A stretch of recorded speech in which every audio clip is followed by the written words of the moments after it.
رات کا وقت، سنسان علاقہ اور قبرستان۔ میں ان اجنبیوں کو لے کر جیسے ہی وہ قبرستانوں کا حصہ ختم ہوا تو آگے ایک اور راستہ شروع ہو گیا۔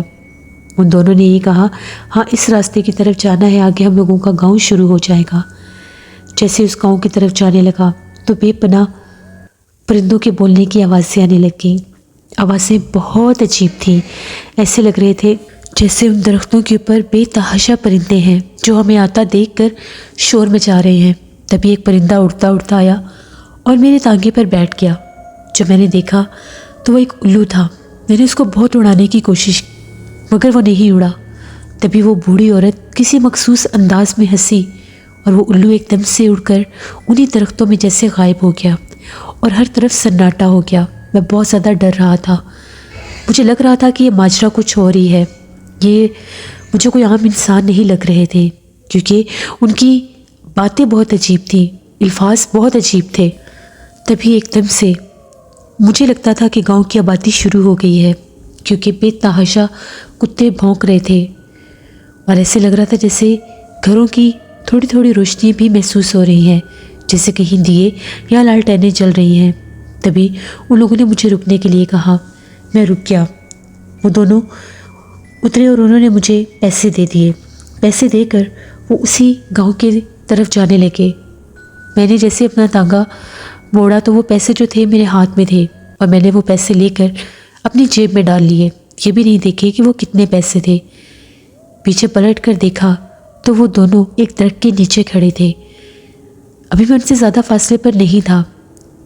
میں نے پھر پلٹ کر دیکھا تو وہ میری طرف دیکھ رہے تھے اور ان کی آنکھیں اس طرح سے چمک رہی تھیں جیسے کسی جانور کی۔ تبھی میرے دیکھتے ہی دیکھتے وہ غائب ہو گئے۔ میں بہت زیادہ ڈر گیا، میرے لیے باقی کا سفر کرنا بہت زیادہ مشکل تھا۔ میں پورے راستے آیت الکرسی پڑھتا رہا۔ بہت زیادہ پرندے میرے تانگے کے اوپر اڑ رہے تھے۔ مجھے بہت زیادہ ڈر لگ رہا تھا کہ پتہ نہیں آج بچ بھی سکوں گا یا نہیں۔ وہ جو پرانے قبرستان تھے، جب میں ان کے پاس سے گزر رہا تھا وہاں سے مجھے خوفناک آوازیں سنائی دے رہی تھیں، جس طرح سے عورتیں بین کر رہی ہیں اور رو رہی ہیں۔ بالآخر 2 گھنٹے کی مسافت کے بعد میں اپنے گھر پہنچا۔ مجھے بہت سخت بخار ہو گیا۔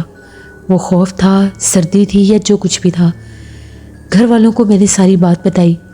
میرے گھر والے بہت زیادہ پریشان ہو گئے کیونکہ ہر کوئی جانتا تھا کہ گاؤں کے اس مخصوص موڑ پر جو پیپل کا درخت ہے وہ بہت زیادہ آسیب زدہ ہے، وہاں پر جنات کا، بھوت پریت کا بسیرا ہے۔ اس وقت تو مجھے کسی نے کچھ نہیں کہا۔ صبح پوری رات میں بخار میں تپتا رہا اور وہی عجیب و غریب خیالات میرے ذہن میں آتے رہے جو مجھے بہت زیادہ ڈرا بھی رہے تھے۔ تبھی صبح جب ہوئی تو میرے والد صاحب نے کہا کہ چلو تمہیں لے کر بزرگ کے پاس چلتا ہوں، دم کروا لو، جس علاقے سے ہو کر آئے ہو وہ جگہ کوئی عام جگہ نہیں ہے۔ ان بزرگ کے پاس میں گیا، وہاں پر ایک مسجد تھی، مسجد کے ساتھ ایک چھوٹا سا دربار بھی تھا۔ تو وہاں پر ایک بزرگ بیٹھا کرتے تھے، بہت روحانی شخصیت تھے وہ، اللہ نے ان کو بہت علم سے نوازا تھا۔ جیسے انہوں نے مجھے دم کیا میری آنکھوں سے جیسے پانی بہنے لگ گیا۔ ان کا یہ کہنا تھا کہ جو انسان کے روپ میں تمہارے تانگے پر سوار ہوئے تھے وہ انسان نہیں تھے، وہ جنات تھے، بھوت پریت تھے، اور جس گاؤں میں تم ان کو چھوڑ کر آئے ہو وہ ایک بھوتیا گاؤں تھا، ایک خوفناک گاؤں۔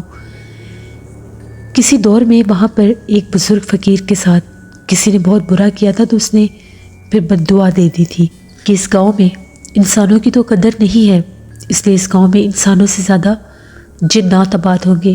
اس کے بعد اس گاؤں میں ایک شام شدید آندھی آئی اور اس کے بعد اس گاؤں میں انسان سے زیادہ بھوت پریت کا بسیرا ہو گیا اور وہ پورا گاؤں جو تھا آسیب زدہ ہو گیا۔ وہاں پر انسان بہت عرصہ پہلے ہی جا چکے تھے، اس گاؤں میں کوئی بھی انسان نہیں ہے۔ وہ جنات کا گاؤں مشہور ہو گیا تھا، بھوت پریت اور آسیب زدہ گاؤں۔ جن کو تم لے کر گئے تھے وہ بھی انسان نہیں تھے، اور جو پرندوں کے روپ میں تمہارے ساتھ اڑ رہے تھے، تمہارے تانگے کے ساتھ ساتھ اڑتے ہوئے آ رہے تھے، وہ بھی جنات ہی تھے، وہی جنات۔ دوبارہ کبھی بھی مغرب کے بعد اگر اس پیپل کے درخت کے پاس سے گزرو تو کبھی بھی کسی کو اس طرف مت لے کر جانا۔ پھر انہوں نے مجھے دم کیا، حفاظت کا ایک تعویذ دے دیا۔ بابا خورشید کہتے ہیں ہمارے ابو ہمیشہ ہمیں یہ قصہ سناتے تھے۔ وہ کہتے ہیں کہ ایک دفعہ اسی طرح سے میں دوسرے گاؤں سے واپس آ رہا تھا۔ اسی پیپل کے درخت کے پاس میں نے ایک سجی سوری دلہن کو کھڑے دیکھا۔ ایسے لگ رہا تھا جس طرح سے کوئی دلہن وہاں پر کھڑی ہے۔ اس نے مجھے رکنے کا کہا، لیکن میرے پاس حفاظت کا تعویذ تھا۔ جیسے ہی میں نے تانگا روکا، ایک دم سے اس نے چیخ ماری اور اس درخت کے پیچھے غائب ہو گئی۔ کیونکہ جب میں وہاں سے گزر رہا تھا اس وقت میں درخت سے تھوڑا دور تھا۔ وہ سمجھ گئے کہ یہ بھی کوئی جنات کی ہی قسم تھی۔ دلہن کے روپ میں پچھل پیری چڑیل ہوتی ہے۔ اکثر وہاں پر اس درخت سے جب لوگ گزرتے تھے تو پتھراؤ بھی ہوتا تھا اور خوفناک چیخیں بھی سنائی دیتی تھیں۔ کچھ لوگوں کا یہ کہنا تھا کہ یہ جو گاؤں ہے اس کا تعلق اس پیپل کے درخت کے ساتھ بھی ہے۔ کچھ لوگوں نے یہ کہاوتیں مشہور کر دی تھیں کہ وہ جو فقیر تھا جس نے بد دعا دی تھی وہ اس پیپل کے درخت کے نیچے بیٹھا کرتا تھا۔ یہاں پر بھی لوگ اس کو بیٹھنے نہیں دیتے تھے۔ وہ کون تھا کوئی نہیں جانتا، اس کا کوئی گھر نہیں تھا۔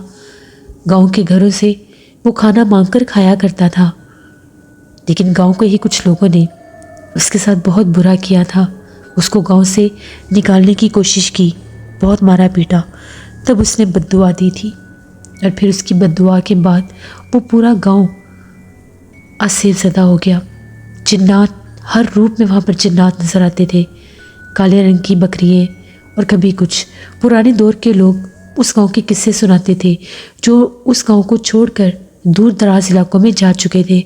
بہت سے جانی نقصان بھی اس گاؤں میں ہوئے تھے۔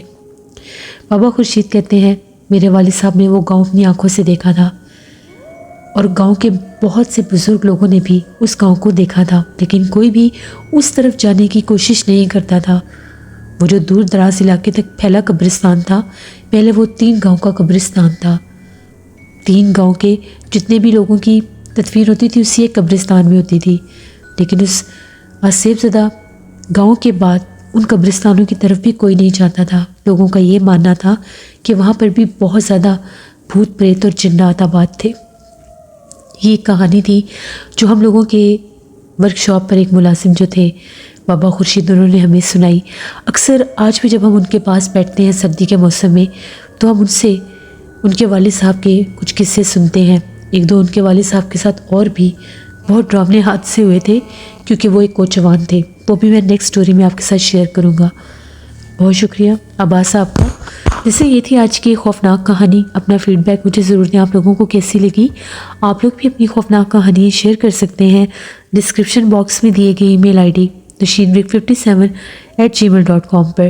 اس کے علاوہ آپ لوگ مجھے کمنٹ باکس میں بھی سٹوری شیئر کر سکتے ہیں۔ اپنا بہت سا خیال رکھیے گا، اپنی ڈھیروں دعاؤں میں مجھے میری فیملی کو ضرور یاد رکھیے گا۔ Thank you for listening my stories. Stay blessed. اللہ نگہبان۔